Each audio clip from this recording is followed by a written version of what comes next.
ಭೀಮಾ ಅಂದಾಗ ಸಿನಿಮಾದ ಹೆಸರು ಭೀಮಾ. ನಮಗೆ ಮಹಾಭಾರತದಲ್ಲಿರ್ತಕ್ಕಂಥ ಭೀಮನೊಟ್ಟಿಗೆ ಇನ್ನು 4 ಜನ ಅಣ್ಣ ತಮ್ಮಂದಿರಿದ್ರು ಅವರ ಮೇನ್ ಸ್ಟ್ರೆಂತ್ ಆಗಿ. ಒಂದು ಕೆಲಸನ ಕಷ್ಟ ಅನ್ಕೋಬಾರ್ದು ಯಾವಾಗಲೂ.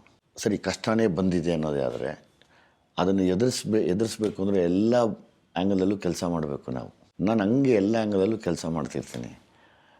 ಇವಾಗ ನಾನು ಒಂದು ಶಿವಸೇನಾ ಮತ್ತು ನನ್ನ ಅಸೋಸಿಯೇಟು ಮಾಸ್ತಿ ಚರಣ್, ಆಲ್ಮೋಸ್ಟ್ ನಾವೆಲ್ಲ ಪಾಂಡವರೇ ಇಲ್ಲಿ. ಸಲಗಾಗಿಂತ ಭೀಮಾ ಎಷ್ಟು ಸ್ಟ್ರಾಂಗ್ ಅನಿಸುತ್ತೆ, ಎಷ್ಟು ಪಟ್ಟು ಸ್ಟ್ರಾಂಗ್ ಅನಿಸುತ್ತೆ, ಯಾಕೆ?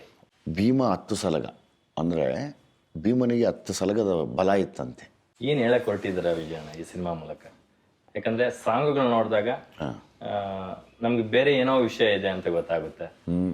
ಗಲ್ಲಿಗಳಲ್ಲಿ ಇರ್ತಕ್ಕಂಥ ಹುಡುಗರು ಇವೆಲ್ಲವೂ ನಮ್ಗೊಂದಷ್ಟು ಮೇಲ್ನೋಟಕ್ಕೆ ಕಾಣಿಸುತ್ತೆ. ಹೌದು, ನೀವು ಸ್ವಲ್ಪ ಒಳಕ್ಕೆ ಇಳಿದು ಆಳಕ್ಕೆ ರಿಸರ್ಚ್ ಮಾಡಿ ಅದನ್ನ ಬಿಗ್ ಸ್ಕ್ರೀನ್ ಮೇಲೆ ಎಲ್ಲರಿಗೂ ತೋರ್ಸಕ್ಕೆ ಹೊರಟಿದ್ದೀವಿ. ಇಲ್ಲಿ ಈ ಗಲ್ಲಿಯಿಂದ ಹಿಡಿದು ಟಾಪ್ ಕ್ಲಾಸ್ ಹುಡುಗರವರೆಗೂ ಮುಟ್ಟಿದ್ದೀನಿ ಈ ಸತಿ. ಓ ನೈಸ್. ನನ್ನ ರೆಪ್ರೆಸೆಂಟ್ ಮಾಡೋಕ್ಕೆ ನಾನು ಗಲ್ಲಿ ಒಳಗಡೆ ಇಳಿದು ಅಲ್ಲಿಂದ ಕರ್ಕೊಂಡು ಬರ್ತೀನಿ ಎಲ್ಲರೂ. ನಾನು ಟಾಪ್ ಕ್ಲಾಸ್ ಇರ್ತಾರೆ ಗೊತ್ತಾ, ತುಂಬ ದೊಡ್ಡವರು, ಹಿರಿಯರು, ಶ್ರೀಮಂತರು, ಅವ್ರನ್ನೂ ಕೂಡ ಮುಟ್ಟಿದ್ದೀನಿ. ಪಿಕ್ಚರ್ ನೋಡಿದಾಗ ನಿಮ್ಗೆ ಅದು ಗೊತ್ತಾಗತ್ತೆ ಯಾಕೆ ಇದನ್ನು ಹೇಳ್ತಾ ಇದ್ದೀನಿ ಅಂತ. ಓಕೆ. ಅಲ್ಲ, ಆಸ್ ಆಫ್ ನಾವು ಈಗ ಬಂದಿರ್ತಕ್ಕಂಥ 2 ಸಾಂಗ್ಸ್ ನಾನು ನೋಡಿದಾಗ ದುನಿಯಾ ವಿಜಯ್ ಅವರು ರೊಟೀನ್ ಪ್ಯಾಟರ್ನ್ ಅಲ್ಲಿ ಮಾಡ್ತಿದ್ದಾರೆ ಅನ್ನೋ ಅಂತ ಜನರಲಿ ಅನ್ಸುತ್ತೆ. Like B class C class ಸೆಂಟರ್ಗಳಿಗೆ ಮಾತ್ರ ಸೀಮಿತ ಆಗುತ್ತಾ ಈ ಸಿನಿಮಾ? What about ಮಲ್ಟಿಪ್ಲೆಕ್ಸ್ಗಳು? ಹೌದು, ನಾನೀಗ ತಮ್ಗೆ ಹೇಳಿದ್ನಲ್ಲ, ಗಲ್ಲಿ ಹುಡುಗರಿಂದ ಹಿಡಿದು ಟಾಪ್ ಕ್ಲಾಸ್ ಮಕ್ಕಳವರೆಗೂ ಮಾಡಿದ್ದೀನಿ. ಅಂದರೆ C class, B class, A ಕ್ಲಾಸ್ಗೂ ಸೇರಿ ಮಾಡಿದ್ದೀನಿ ನಾನು. ನನಗೆ ಅದೊಂದು ಖುಷಿ ಇದೆ. ಲೈಕ್ ಕಂಪ್ಲೀಟ್ ಸಲಗಾನ PVRಗಳಲ್ಲೂ ಸಿಕ್ಕಾಪಟ್ಟೆ ನೋಡಿ ನನ್ನ ಆಶೀರ್ವಾದ ಮಾಡೋದು. ಸಾಮಾನ್ಯರ ನೋವುಗಳನ್ನು ಇಟ್ಕೊಂಡು ಭೀಮಾ ಮಾಡಿದ್ದೀನಿ. ಅದು ನಂದು ಒಂದು ಆಸೆ ಇದೆ. ಅದರಲ್ಲಿ ಏನೋ ಒಂದು ವಿಷಯನ ಇಲ್ಲಿವರೆಗೂ ನೆಗ್ಲೆಕ್ಟ್ ಮಾಡಿದ್ದೀವಿ. ಓಕೆ.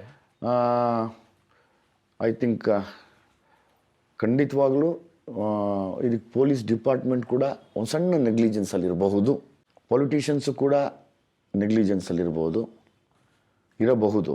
ಓಕೆ. ನನ್ನ ಆಸೆ ಎಲ್ಲವೂ ಗೊತ್ತಾಗಿ ಮೊದಲನೇ ಕೈ ಪೊಲೀಸ್ ಡಿಪಾರ್ಟ್ಮೆಂಟ್ ಮುಂದೆ ನಿಂತ್ಕೊಂಡ್ರೆ ನಾನೇನು ಹೇಳಕ್ಕೆ ಕೊಟ್ಟಿದ್ದೀನಿ ಅದಕ್ಕೆ ಒಂದು ಆನ್ಸರ್ ಸಿಗತ್ತೆ. ಆ ಪೊಲೀಸ್ ಡಿಪಾರ್ಟ್ಮೆಂಟ್ ಪ್ರಾಮಾಣಿಕವಾಗಿ ನಿಲ್ಲಬೇಕು.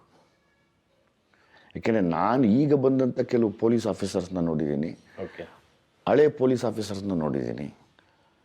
ಈ ಕೆಲವು ಬಂದಿರುವಂಥ ಪೊಲೀಸ್ ಆಫೀಸರ್ಸು ಎಕ್ಸಲೆಂಟ್ ಅಂದರೆ ನಿಜವಾಗ್ಲೂ ವಾವ್, ಪೊಲೀಸ್ ಅಂದರೆ ದೇವರಪ್ಪ ಅನ್ನೋಕ್ಕೆ ಆ ಸ್ಥಾನ ತುಂಬಿದ್ದಾರೆ. ಅದೊಂದು ಸರ್ಕಾರಕ್ಕಿಂತ ಹೆಚ್ಚಾಗಿ ಇರುವಂಥ ಒಂದು ಪವರ್ ಇರುವಂಥ ಒಂದು ಜಾಗ ಅದು. ಅವ್ರ ಕೈಲಿ ಮಾತ್ರ ಸಾಧ್ಯ ಇದನ್ನು ಸರಿ ಮಾಡೋದಕ್ಕೆ. ಅದಕ್ಕೆ ಬೇಕಾದ ಬಲನ ರಾಜಕೀಯದವ್ರು ಕೊಡಬೇಕು. ನನಗನ್ಸುತ್ತೆ ಸಿನಿಮಾ ನೋಡಿ ನಾನು ಯಾರನ್ನೇನು ಬದಲಾಯಿಸಬೇಕು ಅಂತ ಏನಿಲ್ಲ, ನನ್ನ ನೋವುಗಳನ್ನ ಹೇಳ್ತಾ ಇದ್ದೀನಿ. ನಾನು ಮೆರಿಬೇಕು ಅಂತ ಮಾಡಲಿಲ್ಲ ಅದನ್ನು. ಸಾಮಾನ್ಯರ ನೋವುಗಳನ್ನು ಹಿಂಗೆ ಬಿಚ್ಚಿ ತೆರೆದಿಡ್ತಾ ಇದ್ದೀನಿ. ಎಲ್ಲ ರಿಯಲ್ ಇನ್ಸಿಡೆಂಟ್ಸ್ನ ತಂದು ಅದಕ್ಕೆ ಸಿನಿಮಾದ ಫ್ಲೇವರ್ನ ಕಟ್ಟಿ ಅದನ್ನು ಹೊರಗಡೆ ತರ್ತಾ ಇದ್ದೀನಿ.